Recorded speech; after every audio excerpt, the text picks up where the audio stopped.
when April 17th comes around for that private workout, what do you want to show them that you haven't got the opportunity to in this process? Right. To show that I can move pretty well. I mean, you can see that pretty evidently on film, of course, but to show that I have a pretty special twitch, a lot of people don't have. Do you know if you're going to do like testing and things like that, or what? That's still up on on film.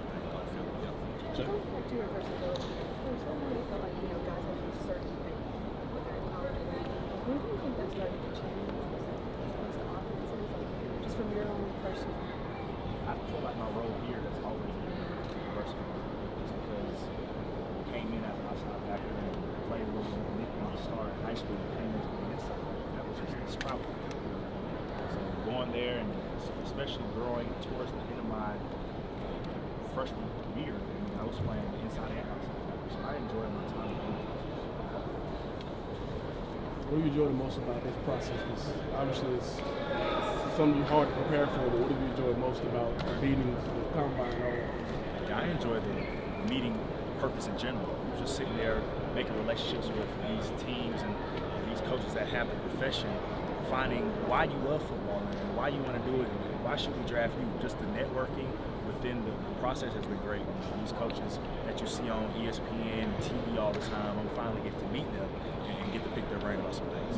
What would you say to other teams who look at guys like Van Jackson or Chad Chandler about who they are and what kind of player they are? Don't be mistaken. Don't be a fool and not get those guys while you can. Chaz, Dan, those guys right there are the most hardest working people I know. Just because their perseverance through just being here at Georgia and then the process that they've been snubbed through media and invites, to them that fuels their fire even more to show why they belong where everybody else think where they belong. So. You said one of the questions in your process was why do you love football? Right. That's why you love football. Man, I got the opportunity to fall in love with myself, for myself.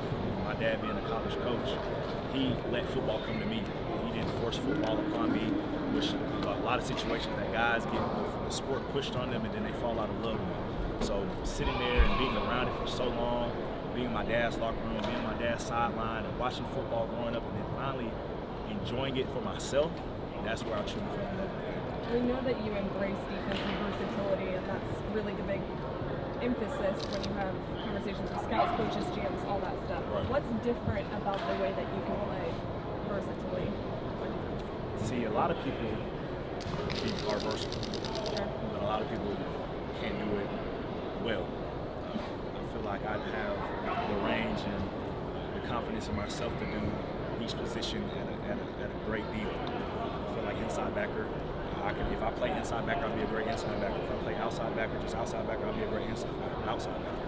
But together, there's a lot of people that just can't be good at both. Saw you talking to a couple of the Falcons contingent. You're smiling. Jeff Ulbrich has this grand idea to make a very versatile defense come to life, right? What would it mean to be drafted by the Falcons? It would be great. The relationship I built with them from the combine, the conversations we had, not just only on the football side of the part, I would love to stay in contact with those coaches and their staff. They're great, wonderful people. And I just appreciate that. Making the process eventful and nice for me. You're clearly very well aware of Jeff Ulbrich's idea. I saw you smiling. What made you react that way? Yeah, his plan is visionary. I'm with the visionary plan because it's part of life and how you want to be successful. So whatever he's with, I'm with. So and I appreciate the opportunity. What did Kirby Smart do to help you get to this point? He did everything. He set me up to be able to talk in front of you guys. Set me up to perform well. Set me up to be aware that football will end, to be embracive of the next level.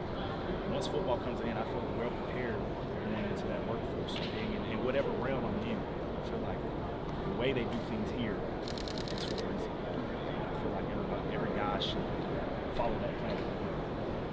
Who do you see on the next level that does the same things you do in terms of where you would fit? Right. Tom Reddick, Michael Parsons, those names, there's a lot more guys, just because those are versatile players. They can do it all. Sitting there watching study, I've got the comparison of Clay Matthews. There's a lot of study that goes into it, and a lot of guys that seem to match up with things I'm pretty good at. you and Smile moving on from the inside linebacker room, you guys still return a ton of talent there. What do you want to see the guys that are whether it's CJ, Raylan, Chris, or Justin continue to do? Keep the standards. Keep the standard. Have a standard there in the inside back room. It's like no other. I feel like our inside back room is the heartbeat of the team. The way we carried it here when I was here, the years before me, and the way they will carry it till now, it will be great. I can't wait to see those guys helping this team. Joe, speaking of standard, what is the standard of Georgia players entering the NFL this week? Season's high. We got a couple Super Bowl winners in their first year, so it's a pretty high standard for that. But success, don't forget the standard that you have from Georgia. Your hard work and perseverance should not change just because you're in a different level. That should just drive you even more to do it independently on your own and keep on improving yourself. Raquel mentioned Kirby getting guys ready to go to the next step. How did that help? Mike Elson. I don't know how the mic helped, but I mean the mic. If I sit here and think about it now, you hear a lot of things on the mic. The commentary, the love, disapproval, those things like that block you out from outside. So I just learned to hear the message.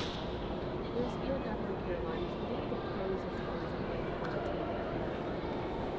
I don't really know any comments. I mean, I would be a pro to play anywhere. But back at home, it's pretty nice. I'm very familiar. With all these NFL scouts and eyes on you today, how do you kind of approach this day from a mental point of view? See, things like this I love. I love just being around people. I'm a people person. And then the relationships I make with them at the combine, the relationships I made with them through Zooms and various calls, I mean, it's second nature. We are well connected in the relationships I have with a lot of these coaches and the staff I have today. Got time for two more. Everybody talks about your versatility physically, but how do you prepare mentally just to be able to know all these different jobs you have to do? Right. Big question for the whole time at the combine. It was fortunate enough that Coach Schumann, he's our DC, so all of the roles and jobs that I needed to know was right there. So I sit there in my notebook, right, hey, this is what the inside backers have, this is what the outside backers have, this is what the star has. It takes a lot of mental fortitude, and I feel like I attack it the right way. You just gotta be disciplined of making sure you know what you're doing and taking the time to understand what you're doing, because it's something that you know, but you gotta understand to make it a faster process. What do you miss the most about the University of Georgia? People. This is home. It's like no other. Coming back to Athens a couple of days ago, it felt different. And I'm not going to be here. When I walk into the building, I most definitely just miss being in the building. It's the family I grew here. It's like no other. Coaching staff, to training staff, to equipment staff, to the custodians in the building, the compliance, the EQ, everybody, to my teams. Those people are such a place. Thank you, Jalon. Thank y'all. Jalon. Thanks, Jalen. Goodbye.